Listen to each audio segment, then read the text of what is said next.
Ang 7 trumpeta, ang mga tunog ng paghuhukom.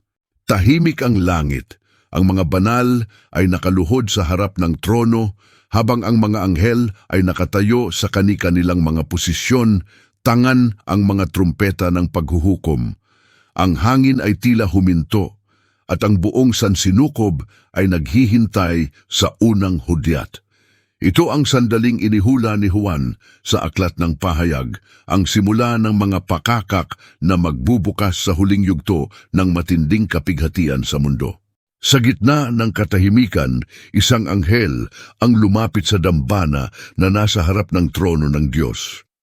May dala siyang gintong sisidlan ng insenso at sa loob nito ay nakahalo ang mga panalangin ng mga banal. Umangat ang usok ng mga panalangin iyon, mga hiling ng mga pinighati, mga daing ng mga martir, mga paghingi ng hustisya mula sa mga tumalikod sa katotohanan. At nang mapuno ang sisidlan, isinawsaw ng anghel ito sa apoy ng dambana at inihagis sa lupa. At agad, nagkaroon ng kulog, kidlat, lindol at apoy. Ang langit ay hindi nakatahimikan. Ang mga trumpeta ng Diyos ay handa ng patunugin. Ang unang trumpeta, apoy at yelong may dugo. At tinunog ng unang anghel ang kanyang trumpeta at bumagsak sa lupa ang yelo at apoy na may halong dugo. Pahayag 8:7. Mula sa ulap ng langit bumagsak ang apoy na tila ulan ng pulang kidlat. Ang mga punong kahoy ay nagliyab, 1/3 ng kagubatan sa buong mundo ay natupok sa isang iglap. Ang mga damuhan, ang mga bukirin na minsang nagbibigay buhay ay naging abo. Ang mga lungsod ay nabalot ng makapal na usok. Ang hangin ay nagmistulang apoy na humihinga. Ang mga tao ay humiyaw ng malakas at walang tubig na makapapatay sa apoy. Ito ang unang palatandaan ng puot ng Diyos, ang babala na ang daigdig na inabuso habang lumiliyab ang lupa, ang langit ay tila nagiging ulap na kulay dugo. At sa gitna ng kaguluhan, ang mga nakakaunawa ay nakatingala, sapagkat alam nilang ito na ang simula ng huling panahon. At pinatunog ng ikalawang anghel ang kanyang trumpeta at parang malaking bundok na nagliliyab ay inihagis sa dagat. Pahayag 8:8. Mula sa kalawakan, bumagsak ang tila higanting bolang apoy, isang bundok na naglalagablab. Ang dagat ay kumulo, ang alon ay umangat na parang pader, at ang apoy ay tumama sa tubig. Nangyari ang hindi maisip ng tao, nasunog ang dagat. Isang katlo ng karagatan ay naging dugo. Ang mga isda, ang mga nilalang sa ilalim ng tubig, patay, lumulutang at nababalutan ng dugo. Ang mga barko, ang mga sasakyang dagat ng sangkatauhan ay nabalot ng dilim at lumubog. Ang dagat na minsang sagisag ng buhay ay naging lawa ng kamatayan. At narinig sa langit ang tinig, ang mga kayamanan ng dagat ay wala ng halaga. At pinatunog ng ikatlong anghel ang kanyang trumpeta, at isang malaking bituin ang nahulog mula sa langit, nagliliyab, at bumagsak sa ikatlong bahagi ng mga ilog at sa mga bukal ng tubig. Ang pangalan ng bituin ay wormwood. Pahayag 8:10-11.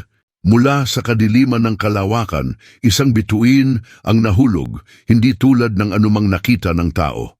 Ito ay nagliliyab ng kakaibang liwanag, tila apoy. Ang mga uhaw na sumubok uminom ay nangisay at namatay, sapagkat ang tubig ay naging lason. Ang mga bukirin ay natuyo, ang mga hayop ay nangamatay, at ang mga tao ay nagsitakbo sa kawalan ng pag-asa.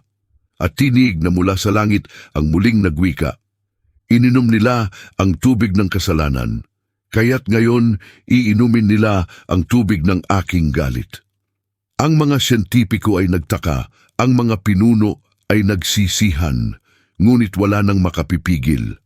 Ang sangkatauhan ay umabot na sa hangganan ng awa ng Diyos. Ang ikaapat na trumpeta ang kadiliman sa kalangitan, at pinatunog ng ikaapat na anghel ang kanyang trumpeta, at tinamaan ang ikatlong bahagi ng araw, ng buwan at ng mga bituin upang magdilim ang ikatlong bahagi ng mga ito.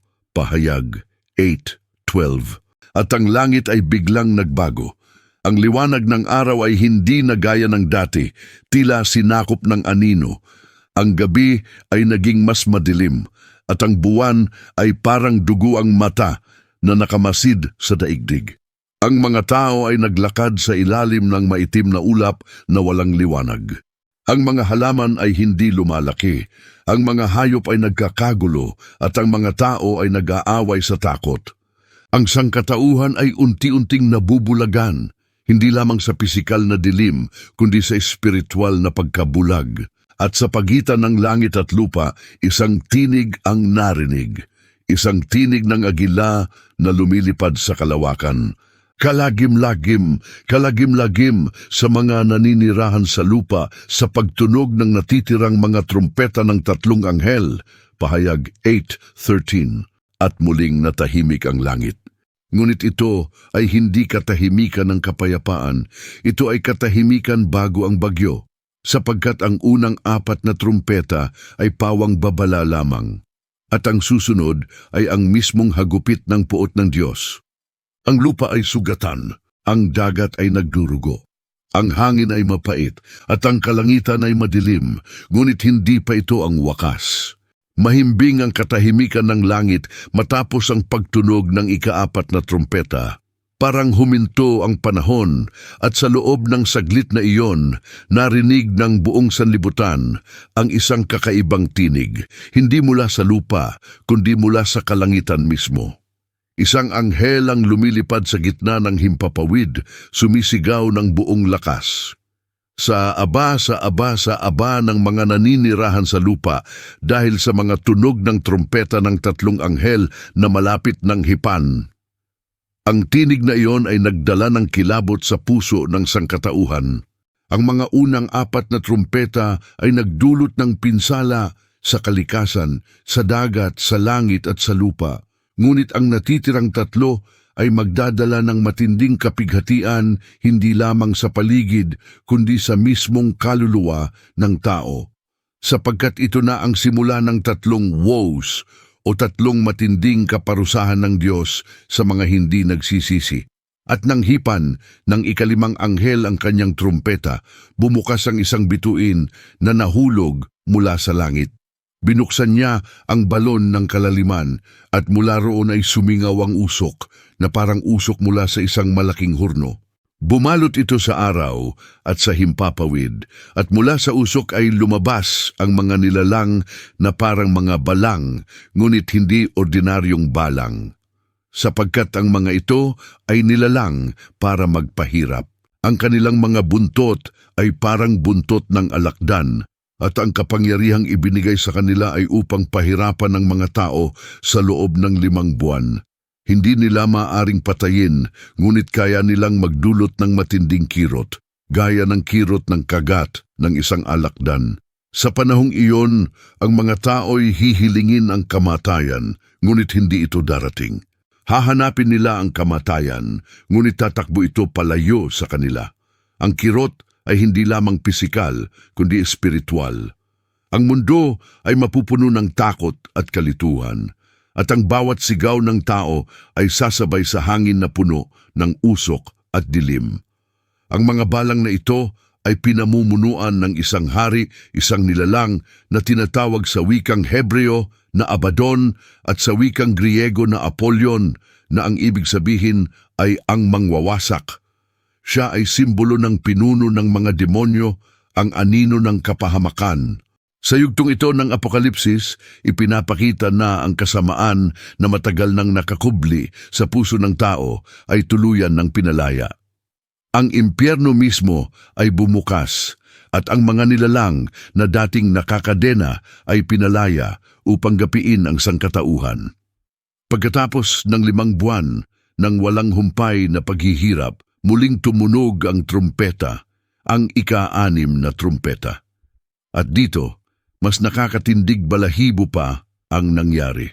Mula sa ilog Euphrates, 4 na makapangyarihang anghel na dating nakatali roon ay pinalaya. At sa kanilang paglaya, sila'y nagdala ng hukbo ng 200 milyong mga ngabayo.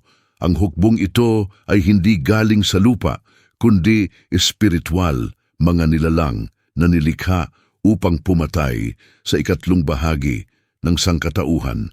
Isipin mo iyon, sa isang iglap, bilyon-bilyong tao ang mamamatay sa ilalim ng apoy, usok at asupre na lumalabas sa bibig ng mga kabayong ito. Ang kanilang mga ulo ay parang ulo ng leon at mula sa kanilang bibig ay lumalabas ang apoy na sumusunog sa lahat ng madaanan. Sa harap ng ganitong kalamidad, marahil maiisip ng iba na ang mundo ay magbabalik loob sa Diyos. Ngunit nakalulungkot, sa halip na magsisi, ang mga tao ay lalo pang magtitiis sa kanilang kasamaan. Ayon sa Aklat ng Pahayag 9:20-21, kahit matapos ang ganitong pagkawasak, hindi pa rin nagsisi ang mga tao sa kanilang mga kasalanan. Patuloy pa rin silang sumasamba sa mga Diyos-Diyosan na gawa ng ginto, pilak at tanso. Hindi nila tinalikuran ang kanilang mga pagpatay, pagkukulam at karumihan.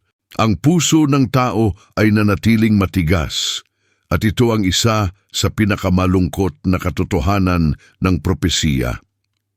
Sa puntong ito, muling lumitaw ang isang makapangyarihang imahe. Isang anghel na bumaba mula sa langit, may hawak na maliit na aklat na bukas. Ang kanyang mukha ay kumikislap na parang araw, at ang kanyang mga paa ay parang haliging apoy. Ang anghel na ito ay sumigaw ng malakas na parang dagundong ng leon at 7 kulog ang nagsalita. Ngunit sinabi kay Juan, "Huwag mo itong isulat." Ipinapakita nito na may mga hiwagang itinago pa rin ng Diyos, mga bagay na hindi pa kayang maunawaan ng tao. At sinabi ng anghel, wala nang pagkaantala. Kapag humihip na ang ika-7 anghel ng kanyang trumpeta, matutupad na ang hiwaga ng Diyos. Ito ang sandaling maghahayag ng katuparan ng lahat, ang paghahari ni Kristo at ang ganap na paghuhukom. Ngunit bago yon, ipinakita muna kay Juan ang 2 saksi. 2 propetang magsasalita sa pangalan ng Diyos sa loob ng 1,200 days, nakasuot ng sako, simbolo ng pagdadalamhati at pagsisisi. Sila ay may kapangyarihang magpahinto ng ulan, gawing dugo ang tubig, at salitain ang apoy mula sa kanilang bibig upang puksain ang mga kalaban. Sa panahong iyon, walang makapananakit sa kanila, sapagkat sila'y pinoprotektahan ng Diyos. Ngunit matapos nilang tapusin ang kanilang gawain, lalabas mula sa kalaliman ang halimaw, ang Antikristo, at sila'y papatayin sa lansangan ng dakilang lungsod. Ang kanilang mga bangkay ay ipapakita ng 3 araw at kalahati at magdiriwang ang mga tao sa kanilang kamatayan. Ngunit pagkatapos ng 3 araw, isang tinig mula sa langit ang magsasabi, umakyat kayo rito. At muling mabubuhay ang 2 saksi at aakyat sa langit habang nakamasid ang lahat. Isang lindol ang susunod at 10 bahagi ng lungsod ay mawawasak. Pagkatapos nito tumunog ang ika-7 trumpeta. Sa sandaling iyon, narinig sa langit ang tinig ng mga nagagalak. Ang kaharian ng sanlibutan ay naging kaharian ng ating Panginoon at ng kanyang Kristo, at siya ay maghahari magpakailanman. Ito ang pinakamataas na punto ng lahat.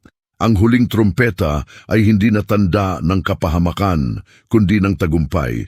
Ipinahayag ng mga matatanda sa trono ang kanilang pagsamba, sinasabing, "Salamat sa iyo, Panginoong Diyos na makapangyarihan, sapagkat dumating na ang iyong paghahari." Ngunit kahit sa gitna ng kagalakan sa langit, may kaguluhan pa rin sa lupa. Ang templo ng Diyos sa langit ay nabuksan at nakita ang kaba ng tipan. Kidlat, kulog, lindol at granizo ang sumunod, mga tanda na nagsisimula na ang huling yugto ng paghuhukom. Sa kabuuan, ang 7 trumpeta ay larawan ng isang malalim na katotohanan, na ang kasamaan ay may hangganan at ang Diyos ay hindi mananatiling tahimik magpakailanman.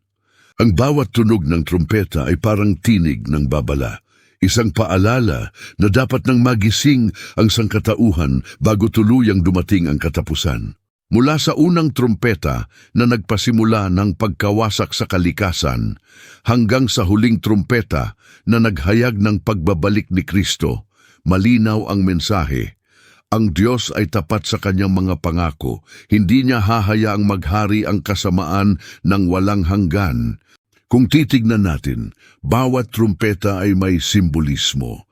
Ang una ay tanda ng paglilinis, ang pangalawa ay ng paghuhusga sa yaman ng tao, ang pangatlo ay pagkalaso ng moralidad, ang pang-apat ay pagdilim ng espiritu, ang panglima at pang-anim ay paghahayag ng kasamaan, at ang pangpito ay pagbabalik ng liwanag, ang pagbabalik ni Kristo. Ang tanong ngayon, handa ka ba kapag tumunog ang huling trumpeta? Sapagkat ayon sa unang Korinto 15:52, sa isang sandali sa kisap mata sa huling trumpeta, sapagkat tutunog ang trumpeta at ang mga patay ay muling mabubuhay at tayo'y babaguhin. Ang 7 trumpeta ay hindi lamang kwento ng paghihirap, ito ay kwento ng pag-asa. Sa bawat unos, may panibagong pagkakataon ang tao na magsisi, bumalik at magtiwala. Ngunit darating ang oras na ang pinto ng awa ay tuluyan ng magsasara at mananatili na lamang ang paghatol. Kaya't habang may oras pa, piliin natin ang panig ng kabutihan. Ang mundong ito ay lilipas, ngunit ang mga tapat ay magmamana ng buhay na walang hanggan. At dito, nagtatapos ang paglalakbay natin sa 7 trumpeta ng Apokalipsis. Sa bawat pagtunog ng trumpeta, ipinaalala ng Diyos na ang kasalanan ay may kabayaran, ngunit ang biyaya ay laging bukas para sa nagsisisi. Mga kaibigan, kung nakarating ka rito, salamat sa iyong pakikinig at pagtunghay sa kwentong ito ng propesya at pag-asa. Naway magsilbing inspirasyon ito upang palakasin ang iyong pananampalataya at panindigan sa mga darating na pagsubok. Kung nagustuhan mo ang ganitong mga kwento ng karunungan, propesya at katotohanan mula sa banal na kasulatan, huwag kalimutang mag-subscribe at i-follow ang Holy Tales TV. Dito, patuloy nating tatalakayin ang mga misteryo ng Biblia, ang mga kwento ng pananampalataya at ang mga pahayag ng Diyos sa huling panahon. Naway samahan ka ng liwanag ng Panginoon hanggang sa marinig mo rin ang huling trumpeta, hindi bilang tanda ng takot, kundi bilang paanyaya sa walang hanggang kaligtasan.